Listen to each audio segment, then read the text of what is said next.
But our caucus is also actively working to secure the people's Second Amendment rights as our founding fathers intended.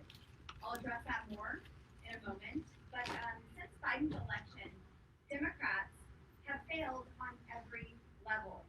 There's literally only one way Republicans can lose the midterms: start acting like Democrats. That's exactly what these 14 rhinos, Republican in name only, have done in the Senate. And Americans have the right to due process. Americans have the right to keep and bear arms, and that right shall not be infringed. These red flag laws are unconstitutional, and the provisions that would ensure our teachers are disarmed, that's exactly the opposite of what we should be doing. How sad is it that our Second Amendment is under siege by the very people who are elected, who are positioned to protect that right? Our Second Amendment was designed to keep us from tyranny, and these same people are the ones who are wanting to take that away. We all know that Bernie Sanders is going to vote to take away your guns. He ran on that platform. But I do think that it's surprising some of the other 14 senators who ran on preserving your Second Amendment rights have decided to turn their back on their commitment. Each of those members have touted their support of gun rights. And I'm sure we'll even see some in the House, unfortunately, who have touted their support of the Second Amendment and Americans to have the right to keep and bear arms.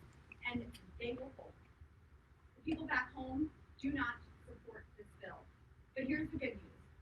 I'm standing here today with a group of fighters who will not let this pass without taking a stand. And I believe that if this bill is passed through the House, through the Senate, and ultimately at the White House, I don't know if that would be in the real Oval Office or fake set, if that would be signed in, we will repeal this. We will fight every day to make sure leadership protects the American citizens' right to keep and bear arms. And in appropriations, we will defund this. This is unconstitutional. I also, Whip Police could not be here today, but I want to thank Whip Police for his leadership. And I support the people who lead on this issue. I support his commitment to whip against this legislation. I think it's a confirmation that he's the right man in the right position at the right time. The Second Amendment caucus isn't okay with just opposing bad legislation.